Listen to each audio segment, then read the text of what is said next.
Introduction. When praise becomes your weapon, there are seasons in life when the soul becomes weary, when the weight of unpaid bills, silent prayers, sick children, and aching hearts all gather at the door of your spirit, demanding answers. In these moments, faith is no longer theory. It becomes breath. It becomes survival. It becomes war. This is not a sermon for the polished or the perfect. This is for the soul that has been scraped raw by life, for the believer whose praise has teeth marks in it, for the one who cries out not from a place of strength, but from the desperate place between God, I believe, and God, I'm breaking. What follows is more than poetic prose. It is a prophetic invitation, an altar call for the soul. It is a sacred unpacking of Psalm 103, not as a passage to be casually read, but as a spiritual weapon forged in the fire of human struggle and divine faithfulness. These words are for the bruised, the broke, the burdened, for the one who needs to remember that praise still opens gates, that God still heals all, and that mercy still crowns the broken with dignity. So come close, let your soul catch its breath, and let the truth of Psalm 103 become your medicine, your banner, and your breakthrough. When the soul forgets, praise reminds. My dear soul, come close. Pull up the weary bones of your worry, and let them rest beside the gentle fire of truth. You've been carrying too much. Questions with no answers, nights with no rest, prayers with no reply. Let me speak to you, not just with words, but with something deeper, with a song. Not one written in ink alone, but etched in the rhythm of God's own breath. Psalm 103. Yes, that psalm. Not a lullaby, but a battle cry. Not just poetry, but power. Bless the Lord, O my soul, and all that is within me, bless his holy name. Say it. Even if your voice shakes, say it through the tears, through the tremble, through the tightness in your chest. Say it when your wallet is thin and your faith feels thinner. Say it not because everything is right, but because your soul needs reminding. You see, David wasn't writing this from a mountaintop. He wasn't in perfect peace. He was a man who had tasted guilt, walked through shame, and known the crushing silence of regret.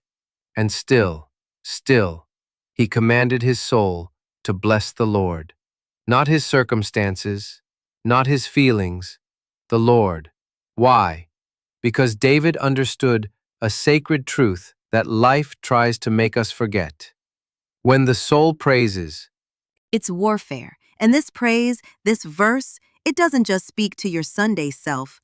It speaks to your struggling self, the one with doubts you hide behind smiles, the one that wakes up wondering if today will be the day you finally break, the one that feels disqualified by sin, unworthy of healing, unfit for hope. But David says, all that is within me. Not just the clean parts, not just the strong parts, all of it. That means your doubts, your depression, your disappointment, your debt. Bring it. Let every broken piece be gathered into a choir and lifted as praise. Because God doesn't wait for you to get it all together. He meets you right there, in the mess, in the middle, and he says, bless me, even here. Because something happens when you bless the Lord. You're not just honoring him. You are calling down heaven's attention. You are releasing power, not just into the air, but into your body, into your bank account, into your marriage, into your memories. Because his name is not just holy, it is healing. That name has guarded you in nights you didn't know you were being watched. That name has kept your mind when it should have shattered. That name has walked with you through doors of pain and pulled you out with breath still in your lungs. So yes, child, bless the Lord, not because it's easy, but because it's necessary. Not because you feel strong, but because His strength shows up when yours runs out. This is where the healing begins, not with answers, but with adoration. Not with perfection, but with praise. So open your mouth, tremble if you must, but let your soul remember who your God is, and bless His holy name. The praise that heals. Let me tell you something, child.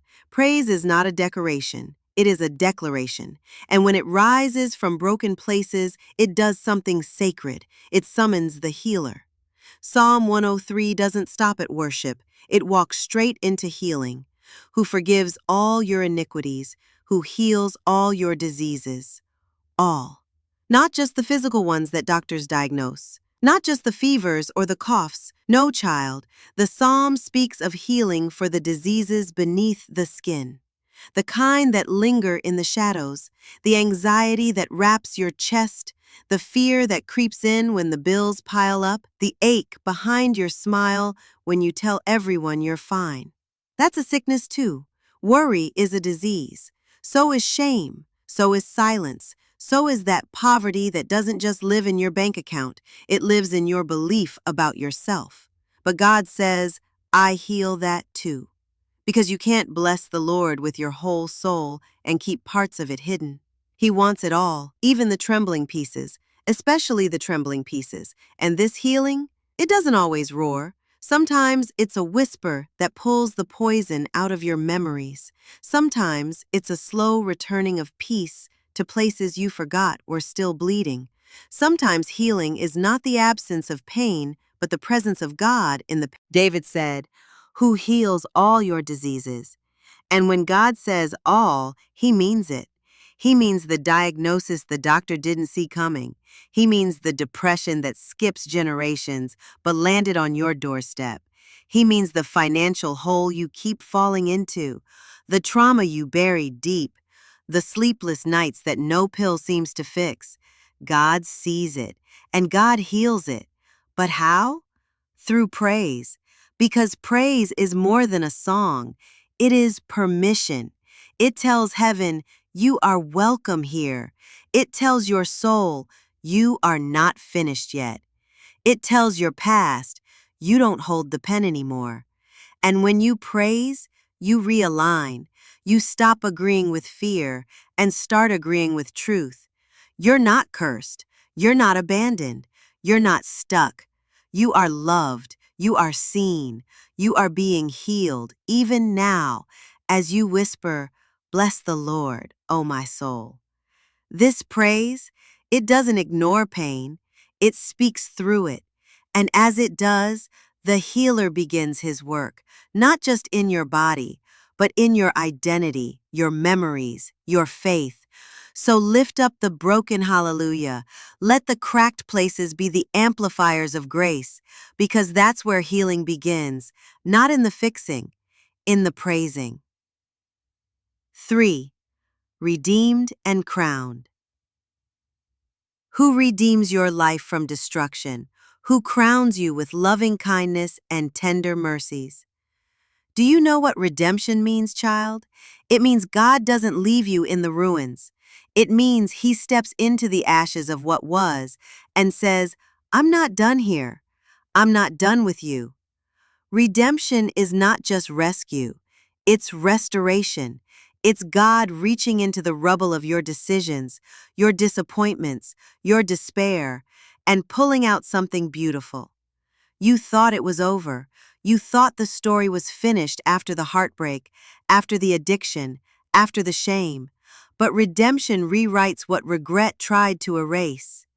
He redeems your life from destruction, not just the destruction you saw coming, but the destruction you never even noticed.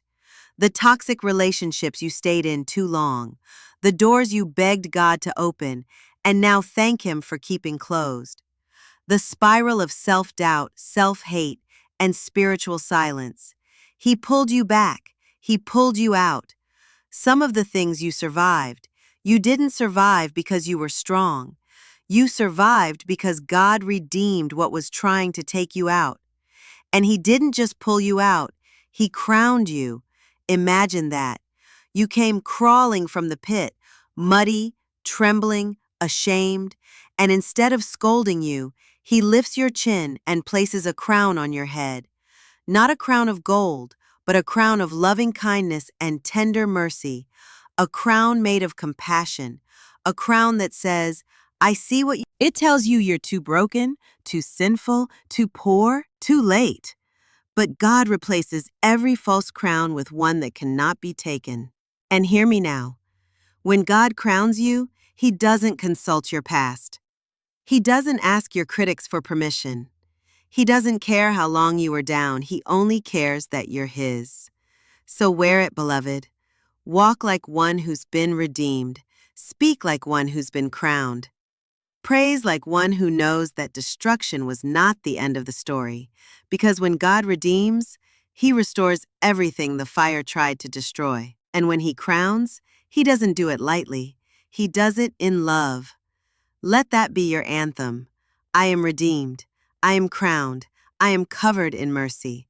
And I will bless the Lord, not just for what He's done, but for who He's made me. Number 4. Walk like you're crowned. There comes a moment, child, when you have to decide, will I live like one who's barely surviving, or like one who's been redeemed and crowned? Because too many of us are walking with our heads down, while heaven has already placed a crown on our heads. We whisper our prayers like beggars when we've been adopted as royalty. Psalm 103 reminds us not just of what God did, but who we are because of it. He forgives, He heals, He redeems, He crowns, and then He satisfies your mouth with good things so that your youth is renewed like the eagles. Did you catch that? Not only does He heal and restore, He renews. He gives back what life tried to take. Not just years, but strength. Not just moments, but momentum.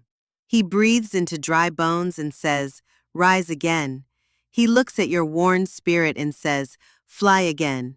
Like the eagle, majestic, unbothered by storms, riding the wind with ease. That's how He renews you, not to crawl, not to just cope, but to soar. But here's the thing, you have to choose to believe it, because this world will try to bury your blessing beneath busyness and bitterness. It will try to convince you that survival is good enough, that joy is for someone else, that favor is for the few. But God says, no, beloved, you're not just forgiven, you're favored. You're not just rescued, you're renewed. You're not just breathing, you're called. So wake up each morning and speak Psalm 103, not as a ritual, but as a revelation. Declare, I am forgiven, I am healed, I am redeemed, I am crowned, I am renewed. Say it until your doubt gets tired. Say it until depression starts to retreat. Say it until your spirit starts to remember what your circumstances forgot.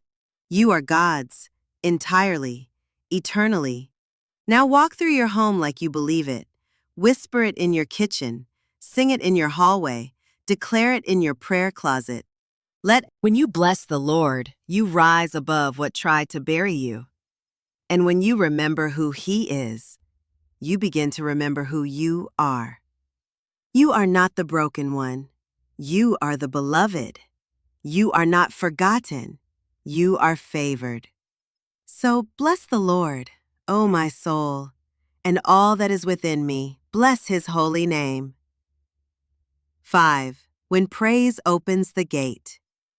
There are moments in life when your voice becomes the only weapon you have left. When strength has left your body, answers have left your mind, and even hope seems to be fading out of reach. But even then, especially then, praise remains. You see, praise isn't the sound of a life without trouble.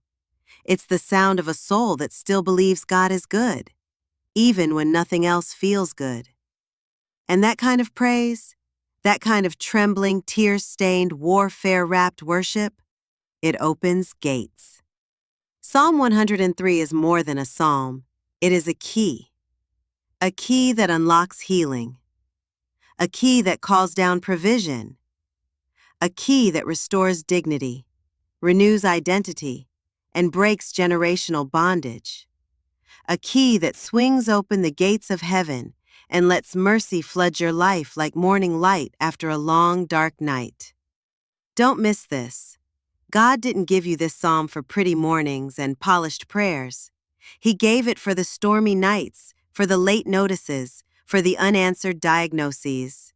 He gave it for the hospital room, the courtroom, the quiet room where no one sees your tears.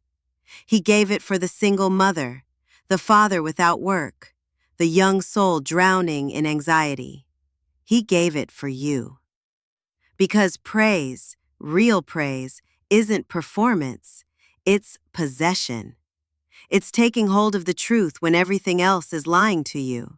It's saying, I will bless the Lord, not because I see the way, but because I trust the one who makes the way. And something shifts when you say it. The atmosphere changes. Chains begin to break that no hand can see.